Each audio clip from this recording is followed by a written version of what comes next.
When bands like the Beatles and the Rolling Stones came to America in the 1960s, they had no way of knowing to prepare for the chaos that followed them and how they would change the world. Starting as early as 1964, America would fall in love repeatedly with British music and the large influence it had on our culture. From The Who, to Led Zeppelin, to Queen, Duran Duran, Radiohead, Adele, One Direction, Coldplay, and Pink Floyd, Americans have been loyal fans to their British music groups. But what made British musicians so popular in America? And what kind of effect did it have on our culture?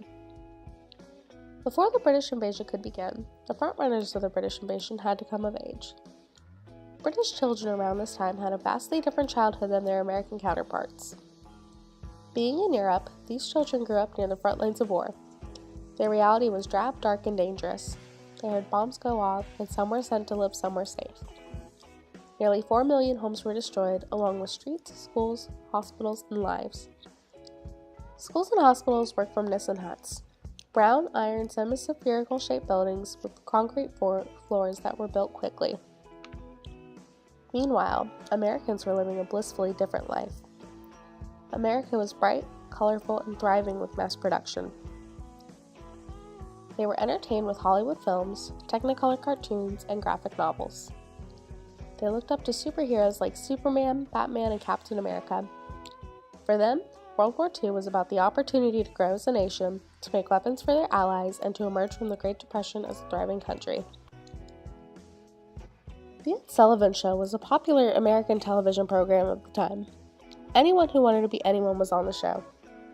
On February 7, 1964, 4 young men got off a plane from Britain at JFK Airport to be a part of the show.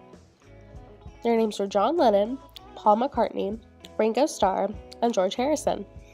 Together, they were the Beatles. And on that night, they shook the nation with their appearance on The Ed Sullivan Show. That airing had the most views in American history at the time at a whopping 7.3 million views nationwide. The Beatles' appearance on The Ed Sullivan Show sparked a new kind of American insanity called Beatlemania. They had become an overnight sensation. The appearance of rock and roll changed from slick hair, tight jeans, and leather jackets to bubbly, shaggy hair, goofy grins, and brightly colored imagery. With their rising popularity, radio started making oldie stations to create room in their lineups to play more popular music from the Beatles and the bands that followed. Music scholars believed Americans were sick of hearing single after single and wanted to hear something artistic and rebellious. The next big band to hit the States was the Rolling Stones in 1965. The Stones were the fire to the Beatles' ice. While the Beatles were charming, polite, and colorful, the Rolling Stones were dark and heavy. They were the visualization of sex, drugs, and rock and roll. The band consisted of Mick Jagger, Keith Richards, Brian Jones, Bill Wyman, Charlie Watts, and Ian Stewart. The older generation of the time considered them to be dangerous. They often had to cancel or reschedule shows because young women kept storming the stage, breaking security lines, and overall hardcore fangirling. They were the first wave of what eventually became known as punk rock. Not all Americans accepted the music. Conservative Americans of the South Country did not want the harsh sounds of Beatlemania in the U.S. KKK members in the South burned copies of Meet the Beatles in protest. All this was going on while Jim Crow laws were in effect. Lynch mobs, church bombings, and other acts of terrorism were a common tragedy. Keith Richards described his touring in the Deep South during this time as terrifying. An American band, the Beach Boys, were inspired by Beatlemania. They saw that their fortunes were dwindling and decided to do something about it. They took this opportunity to write what they perceived to be their best album yet, all summer long. That album topped the charts at a distant number 3 spot behind the Beatles and the Stones. Other rock stars, such as Elvis Presley, however, did not live up to their full potential. Instead of putting out one good album with full effort, he released several mediocre albums with few good singles. He unfortunately did not have the same effect on this generation as he had had on previous ones, and was steadily falling on the charts. With the 1960s ending came the 1970s. As time progressed, so did music. Next came Pink Floyd, Led Zeppelin, The Who, The Clash, and many others.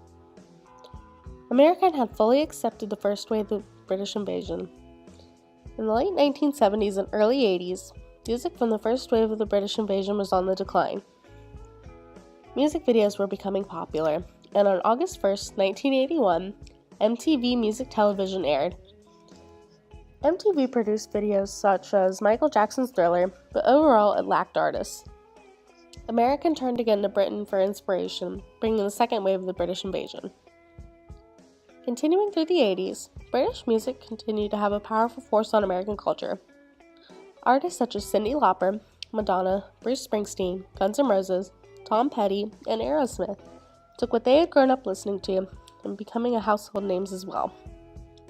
This trend has continued into present-day music, television culture, with each new wave of British artists. Bands from the new wave of the British invasion brought a new level of style to the United States. While bands like the Beatles, the Stones, and Elvis had set a masculine tone for men's fashion at the time, the hair bands of the 80s were a drastic change that challenged this. Specifically, Duran Duran's style of guy liner, long hair, tight jeans caused tensions between parents and teens who began exploring these styles. The British invasion was one of the most influential cultural aspects in the 20th and 21st century America. And seemingly, with each generation comes a new wave with new inspiring artists. Americans over time have become less reluctant and more accepting of their musical allies.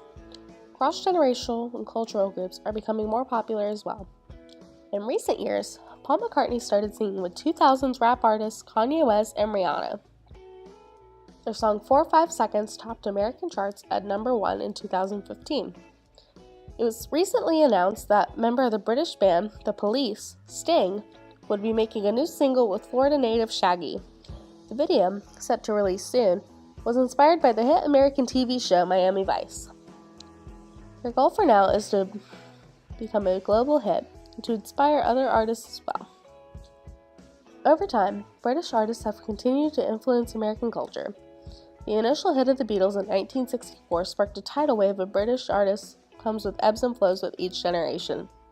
From the fire and ice of the Rolling Stones to the birth of the MTV generation, British music has changed American culture repeatedly. When bands like the Beatles and the Rolling Stones came to America in the 1960s, they had no way of knowing